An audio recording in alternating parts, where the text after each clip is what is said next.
Hey everyone. So far we've talked about the lungs and basically the anatomy of the lungs. What I want to do is spend a little bit more time talking about the breathing process itself, just to make sure we have a sense of exactly how the lungs, or more precisely, the respiratory system actually functions. So, first thing I want to do is make a distinction between a few terms and characteristics that we usually conflate together. We usually mix together as though they're the same thing. One is ventilation. Ventilation is air moving in and out of your lungs. It doesn't necessarily imply gas exchanges. All it means is air is moving in and out of your lungs.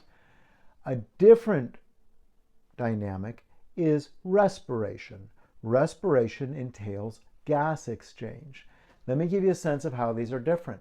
Let's say you are in a house and it's really cold, so you put on the stove because the heater's not working appropriately, and you figure what you're going to do is put the gas stove on to create some heat in the house. What you're also doing is pumping carbon monoxide into the house, and carbon monoxide is a deadly gas. It doesn't have a taste to it, it doesn't have a smell to it, but it will kill you. And the reason it will kill you, we've talked about this before, is it bonds with the red blood cells and therefore stops the red blood cells from carrying oxygen. So you suffocate while you're still breathing. You're breathing in and out the carbon monoxide, or at least the air with carbon monoxide in it, but you're not oxygenating the blood because the carbon monoxide is bonding to the hemoglobin and stopping the red blood cells from adequately carrying blood. Notice that what we've got here is you are ventilating. You're breathing in and out, but you're not respirating. That is to say, you're not supporting gas exchanges as is necessary to support life. And then the other dynamic that we've talked about before is perfusion, which is the adequate delivery of oxygenated blood to all your organs and tissues all around your body. So we kind of want to understand these as three distinct things. They aren't necessarily all related. The ventilation aspect is defined by moving air in and out. And that is basically run by two muscle groups, but one in particular, which is your diaphragm. And this is your diaphragm right here, this pink line here. So here is your liver, this is your pancreas, these are your lungs, this is your heart. And in between, there's this large muscle that basically can expand and contract. And when it pushes up, it blows air out of your lungs. That doesn't really need to happen too aggressively because your lungs naturally want to exhale the air. But when you breathe in, that diaphragm needs to pull down and expand those lungs. In addition to that, it gets help from the chest muscles that are going to be right here, that are going to expand and contract. So like, I don't know, a ball or a balloon or something, you expand it, it draws in air, you squeeze it, and the air blows out.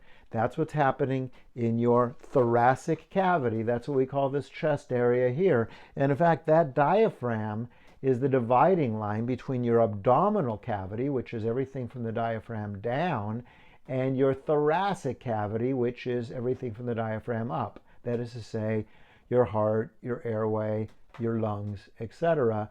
That is north of or superior to the diaphragm. So that diaphragm basically expands your lungs, which draws air in, and contracts or constricts your lungs, which pushes air out. In a healthy adult, that happens about 12 to 18 times per minute. In a child, it could be much higher. Children tend to breathe pretty fast. So if you've got an 8-year-old and they're breathing at 25 or so respirations per minute, that's fine. If you've got an adult that's breathing at 25 or 30 respirations per minute, that's not good. That's a sign that there's some distress and they're having some issues. So even a baby at, say, 50 breaths per minute, a newborn at 60 breaths per minute would be perfectly fine. But an adult breathing at 60 breaths per minute, it wouldn't take very long before you start getting dizzy. And I'll talk about why you're going to get dizzy from doing that. Okay. Where does this get controlled?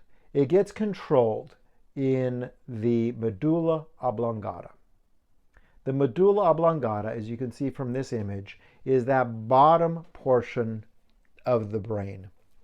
And interestingly, one thing that generally happens in the human body is that some of the basic functions necessary to support life happen in the more core fundamental parts of the brain. That is to say, as you go higher up in the brain, the cerebrium, you get things like memory and thought and language and all these kinds of things. And as you go lower in the brain, you get things like breathing.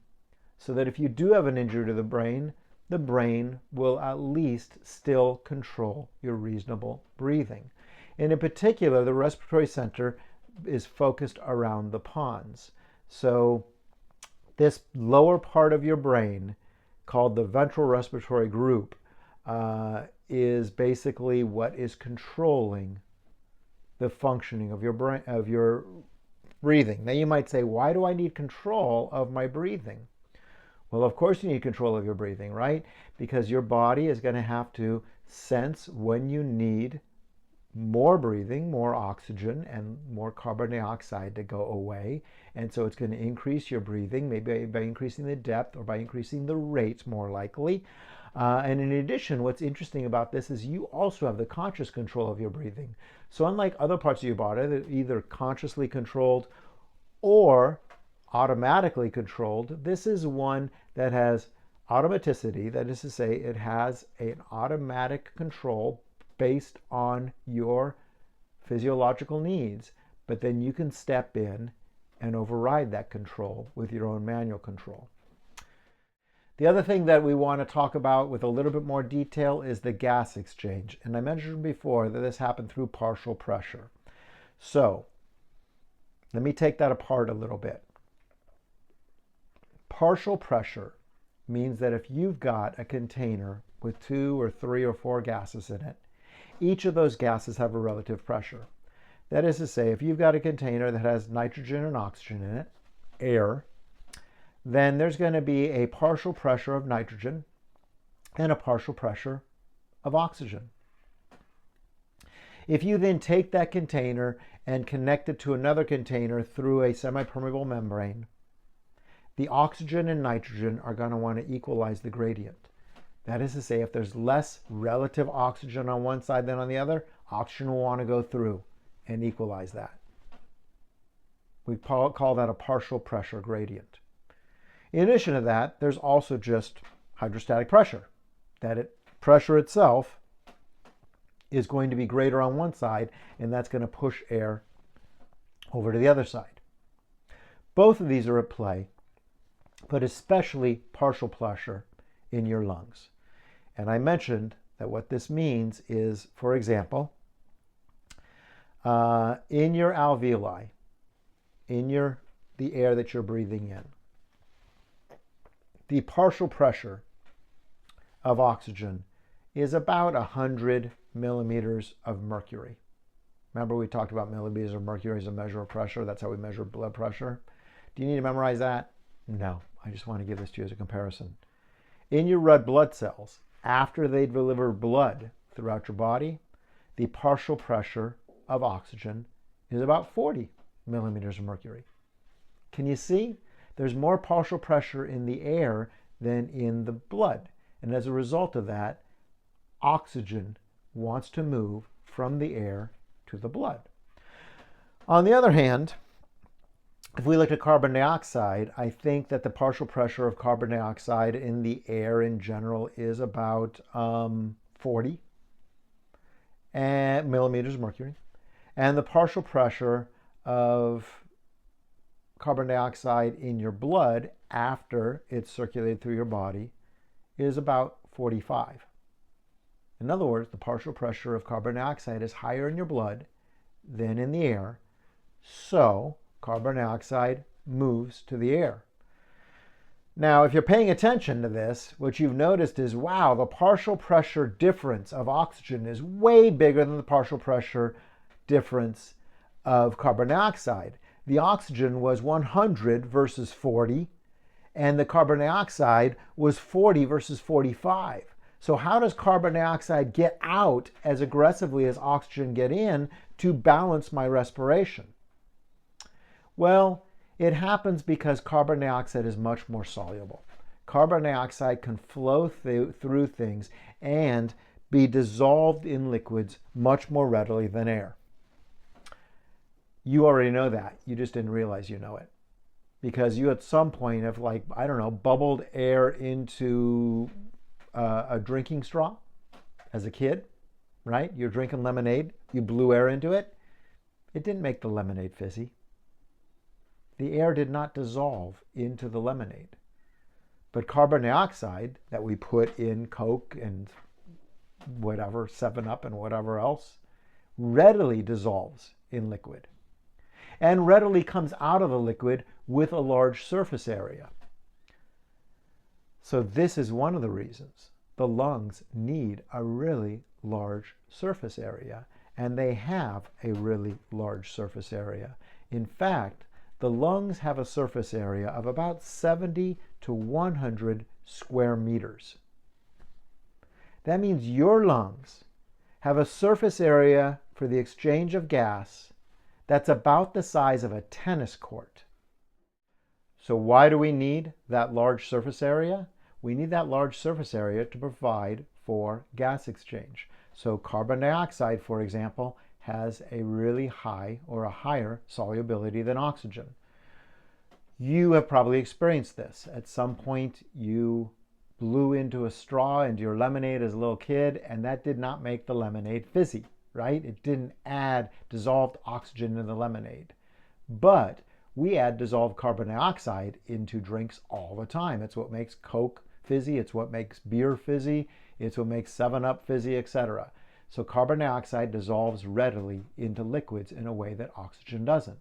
So the oxygen gradient is higher, allowing an exchange of oxygen effectively.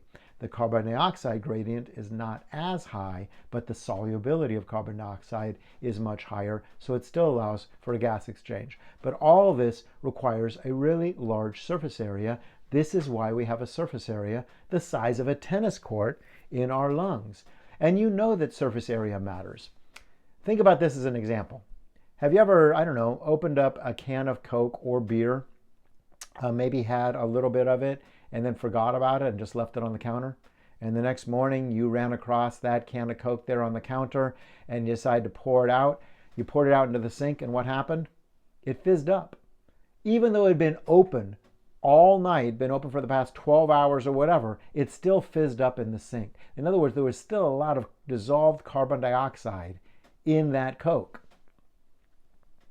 Why didn't it escape during the night? Because it was a small surface area. It only had that surface area inside the can about this big to allow gas exchange.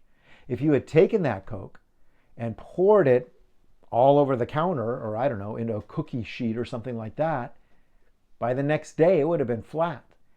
You would have had a much larger surface area and therefore much more aggressive gas exchange.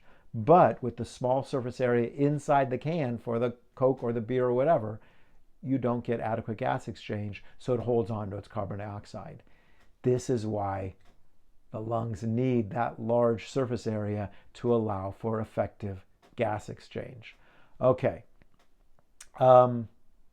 The other thing I'd point out is that in the same sense then, and in particular because we talked before about surfactants, we want to think about the fact that gas is moving through tissue. So for example, when folks talk about pneumonia, or they can hear crackles or fluid in lungs, they do not mean that lungs are filled with fluid. Lungs are never filled with fluid. If your lungs are filled with fluid, you've got big problems. Even if you have drowned, your lungs aren't filled with fluid because your upper respiratory basically seizes up very quickly. It spasms and closes off your lungs. So it used to be the case that, for example, when someone drowned, we used to administer first aid by trying to pump fluid out of their lungs.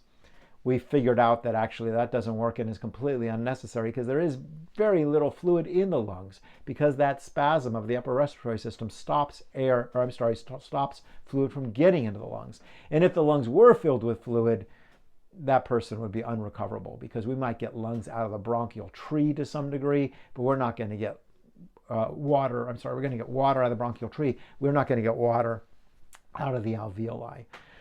So the old school method of sort of pumping somebody, as used to happen in the 50s, 60s, and 70s on the beach when they drowned to get water out of their lungs is ridiculous. All we did was cause them to vomit. We thought we were getting water out of their lungs, and we were just getting them to actually expel the water they had swallowed during the drowning process.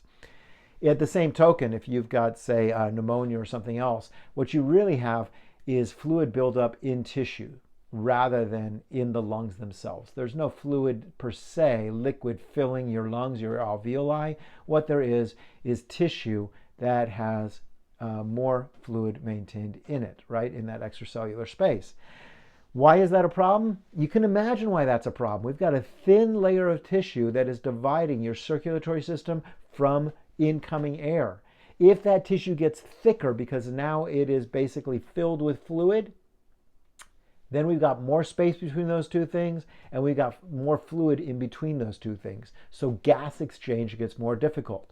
So the reason something like pneumonia, which is inflammation of the lungs or infection of the lungs, or in what we usually think of as fluid in the lungs, the reason that's problematic is because the distance between the airways and the circulation has gone larger, and there's more fluid in between the two, so it's inhibiting gas exchange. And in that way can be life-threatening, right? Okay, so we talked before about how the respiratory rate is being controlled by your medulla oblongata, the lower elements of your brain. This signal to control this is being controlled by chemoreceptors, chemical receptors in your aortic arch, chemical receptors in the pathway of your circulating blood. Now, if you had to stop and think about this for a second, what would those chemical sensors be trying to identify to determine how to control your airway? In other words, if you've got a system that's trying to decide, should I breathe more quickly or less quickly, what do you think it'd be sensing? If you asked me that question and I didn't know what I was talking about, I'd say it must be sensing oxygen, because I'm breathing in order to breathe oxygen. So it must be that it's sensing how much oxygen I have in my blood. Well, that is kind of true, but actually a more immediate indicator isn't oxygen, it's carbon dioxide. In fact, this is kind of interesting, but your respiratory rate is controlled largely by carbon dioxide, not by oxygen. And the reason for that is because more of the carbon dioxide is dissolved or available to sensors in your blood. Oxygen is in the hemoglobin in red blood cells. That's really hard to measure. And so there are O2 sensors, but they tend to lag because what they're measuring there is the oxygen that's dissolved in your blood, which, as you know, is a very small proportion of the total oxygen being carried by your blood. So when you start breathing faster or slower, when you feel the need to breathe faster or slower, that is triggered largely by carbon dioxide. This is kind of interesting because what it means, for example, is if you're swimming in a pool, you're trying to hold your breath. I'm sure you did that as a kid, like try to swim 2 laps of the pool while holding your breath or something like this. You took a big old breath and then you went underwater and started swimming. And after a few seconds, you start to feel like you needed air. And pretty soon, maybe your lungs feel like they're kind of going in and out because your body's trying to take over and say, no, it's time to breathe, right? What is your body responding to? It's responding to higher carbon dioxide. You haven't expelled that carbon dioxide, and the first trigger is that your chemoreceptors in your circulatory system have identified high levels of carbon dioxide, a change in pH, because remember, carbon dioxide changes into carbonic acid, a change in pH in the presence of carbon dioxide that has gotten your body to signal that you need to breathe. And then, later, that signal might be enhanced by other signals that recognize the lack of oxygen as well. But it's kind of interesting there that you think you want to breathe because of a lack of oxygen. Really, you want to breathe because of an excess of carbon dioxide. And that can have an effect, by the way, on certain kinds of respiratory issues. So for example, People who have smoked a lot and then as a result of that develop lung disease will often have those chemoreceptors damaged because of the effect of smoke and because of the high level of carbon dioxide and carbon monoxide they have experienced basically as a result of smoking. And the result of that is that their respiratory control center is damaged and really can't control the respiration rate very well because they've just been exposed to too much carbon dioxide, and in particular carbon monoxide, that has injured their capacity to control their rate of respirations. I want you to understand that your rate of respirations is controlled by things like principally the presence of carbon dioxide and to a lesser and lagging degree the presence of oxygen in your bloodstream. And as a result of that carbon dioxide, by the way, the pH also plays a factor in your circulatory system. It's because breathing is tied to pH. If I hyperventilate, so I ventilate very rapidly, that creates alkalosis. We talked about that before.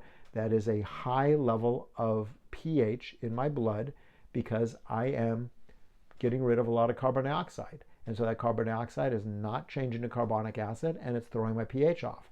Remember we talked in an earlier video that when your pH gets off even a little bit, your body responds to that poorly. On the other hand, if I don't breathe adequately, then I might have acidosis. Acidosis is too low of a pH. I have too much acid in my blood and my pH is thrown off in the other direction. That might be the result of, say, lung disease that causes me to not be able to get rid of carbon dioxide as effectively as I want to, right? Another dynamic of ventilation that might create a dysfunction like this would be sleep apnea. Sleep apnea is sort of that version of snoring or irregular, inadequate oxygenation while breathing. One version of this is obstructive sleep apnea, which means basically you're completely relaxed on your back and you're blocking your upper airway because your tongue is filling the back of your airway or whatever else, right? So obstructive sleep apnea is a fairly common form of snoring.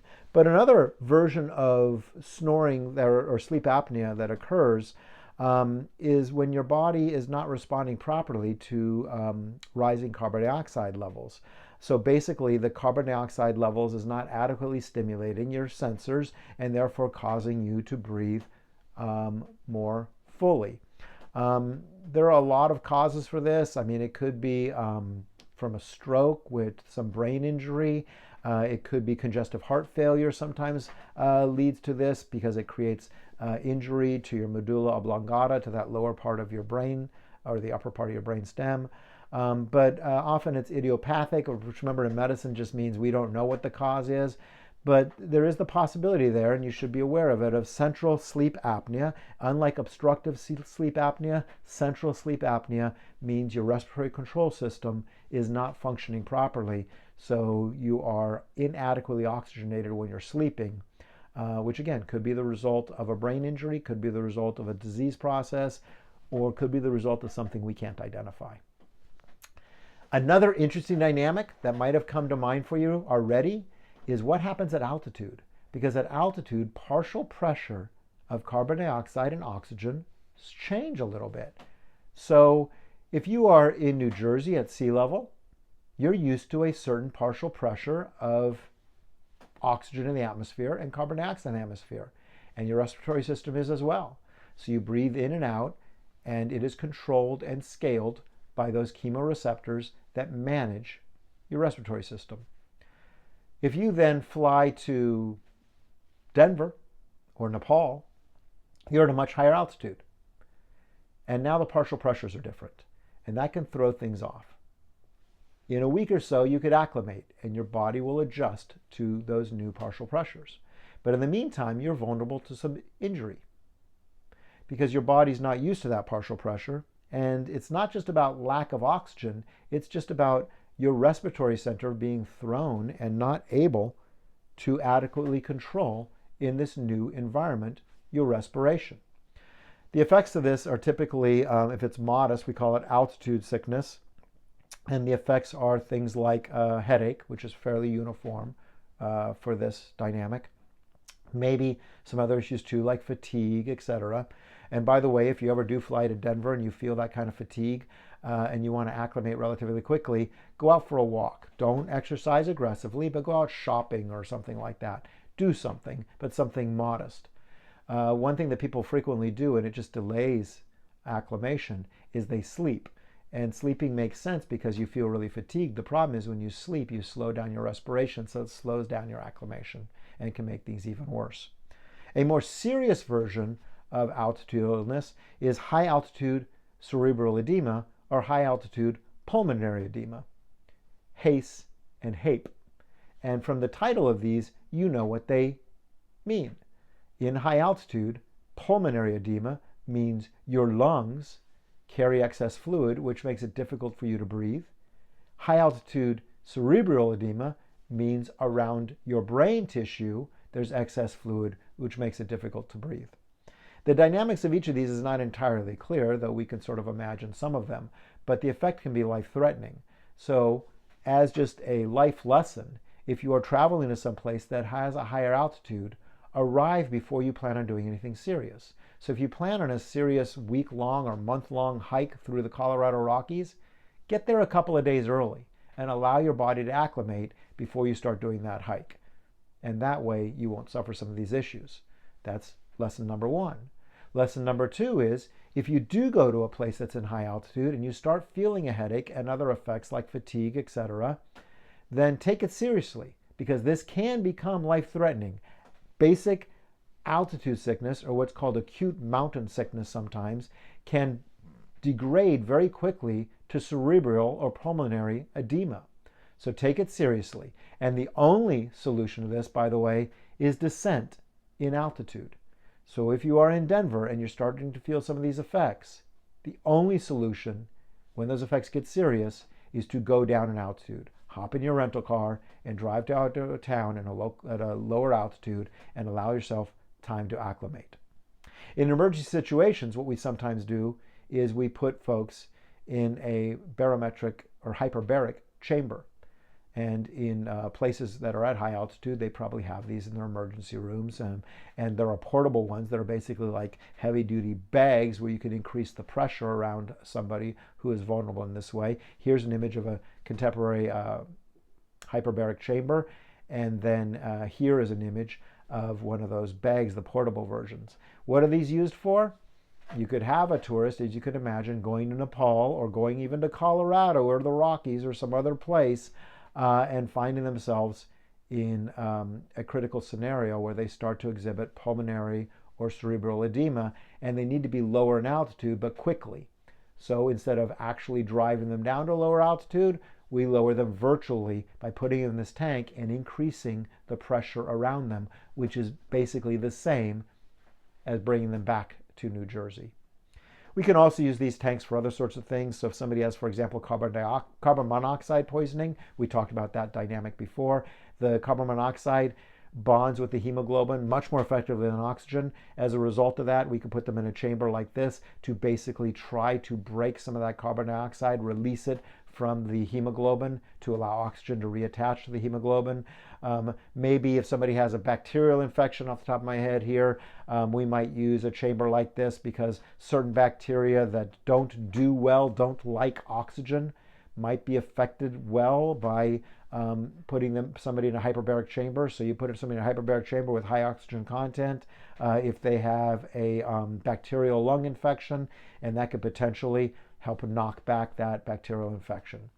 Okay, so those are all some aspects of basic respiration and ventilation that are worth knowing. With the next video, we'll get into a little bit more detail about certain disease processes and how they affect the respiratory system.